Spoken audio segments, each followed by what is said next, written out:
Good morning, good morning, good morning. It's another beautiful day here. It's a beautiful day everywhere, I'm sure. And today I'm talking about movement.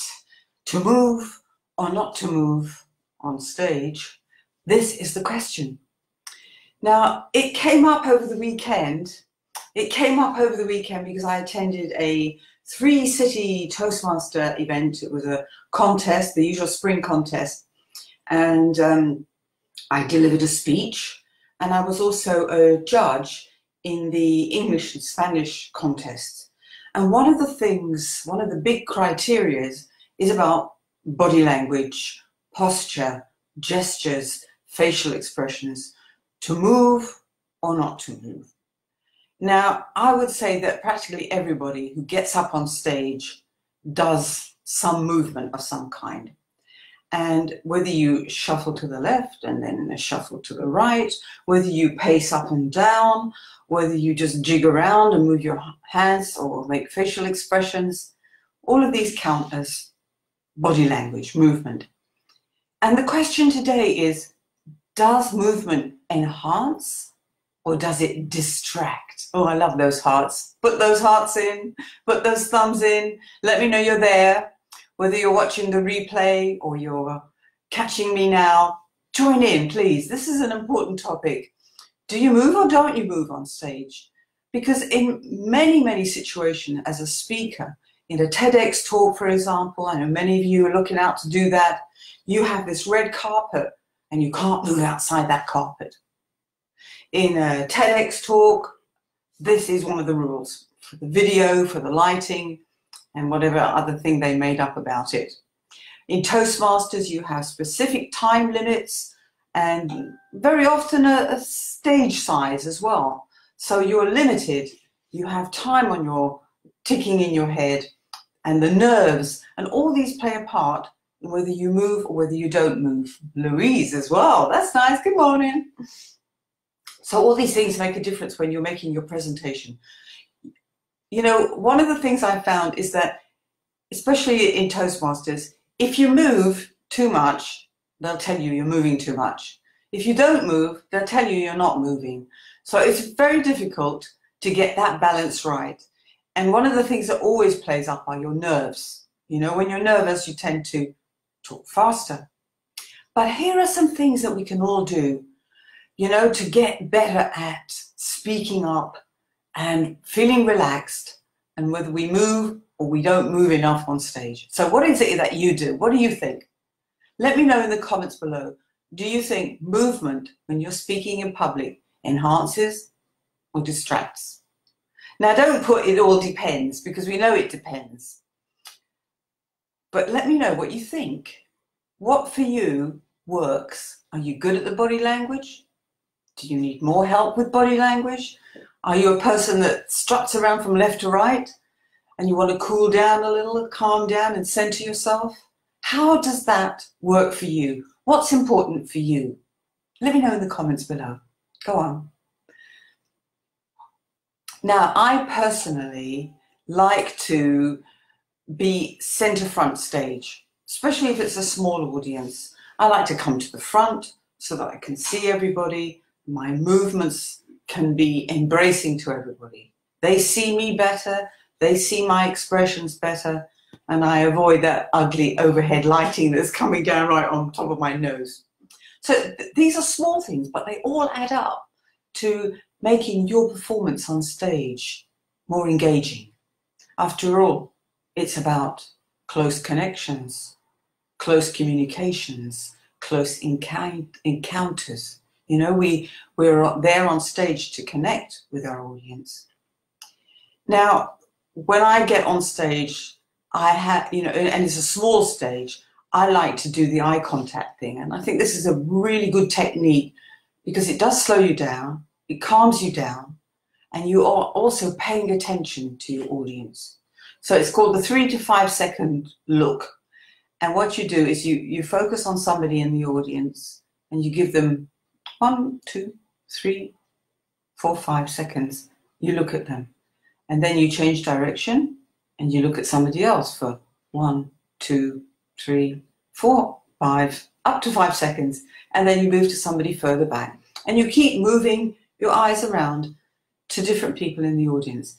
And it does help to center you and calm you down, but also it gives the impression of paying attention to your audience. And believe me, your audience love it. They love it that you're looking at them. You're not threatening them because you're not asking them to get up and participate, but you're looking at them and you're sharing your wisdom, your knowledge, your adventures, your stories with them personally. So it's a great technique to do. And it's just something you can do on a big stage, because on a big stage, like if you can imagine, I mean, you've been to the theatre and you've been at the back or up in the gods, and the person on stage looks like a little dot. You've been there? You know what that's like? It's a funny situation, I tell you, when you're sitting at the back and you can hear the person because they're well mic'd up, but they look like just a little dot. So it's really, really important that you exaggerate your movements. You make your movements really big. You been there? You done that? You remember those comedians at the Apollo Theatre at Hammersmith in London? It's televised now, a lot of videos, and they're really big stages and huge audiences.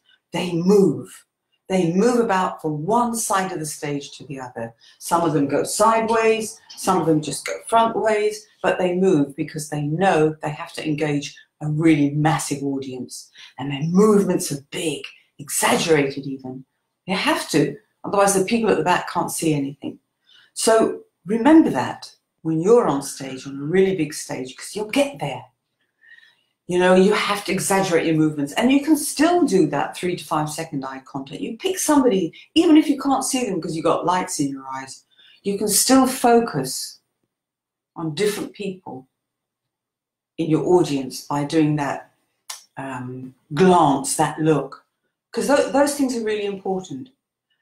I think the other thing is that it depends on your personal energy and the content of your speech. If you're giving a quiet speech, then obviously chasing up and down, shuffling from left to right is not going to blend in well with your content. But it's a mixture. You know, you can move your body, you can shake your hips, shake your shoulders, you can make facial expressions, use your hands, let people know you're alive and you've got good energy in you. This is the best way to connect with your audience, through body language, gestures, hand movements. And they are all movements. Now, shuffling from one side to the other, from one foot to the other, I should say, shuffling your weight, you know, people will criticize it. It's too feminine, it's too masculine. Women always go from one hip to the other. Men always do the, you know, there's all these rules and guidelines. But the things that are important for you to remember is that it's the size of your audience, the content of your speech, your personal energy that makes the difference. And from those 3 indices, you will be able to find what it is that makes your body language connect with your audience. Because you do need to sort of let them feel you through your words and through your body movements. So I wanted to share this with you because the contest on Saturday at the Toastmasters was riveting with all these fantastic speeches, and everybody did a bit of all the different movements you can imagine. They all did the different movements. Some of them didn't move and they were told to move, as I said before. And it was enhancing and distracting. So it is about finding the balance. And how do you find that balance? Well, as I said, pauses. Try pauses. Try that 3 to 5 second glance, looking at different people in the audience, to center yourself, calm yourself down, and pay attention. And these are really important. And the third thing was, you know, learn to, if you don't want to move around, learn to use facial expressions and body language. And if you do shift around a lot, still learn those as well, because that's really important too. Rules are there to be broken, but when you know them really well. So that's something I want to share. And it's also something that I write about a lot on my website, and I shall put the link below. It's the 3 Ws, georgiarogers.com. And I write about writing and speaking every week in my blogs. So do sign up, have a look, have a read. A lot of people commenting and putting in their ideas and opinions, which is, you know, all about the communication and the attention. So pop your comments below, pop your comments in the blogs, join in, engage, share, let people know what you're thinking, let people know your opinion. It's important. Share what you have, because we have more in common than we have different. We really do. We have more in common than we have different. So let me know, to move or not to move? This is the question. What do you think? What's it like for you? Make your comment and pop the comments below. Have a beautiful day. I send you lots of sunshine and love from beautiful sunny Spain. Ciao.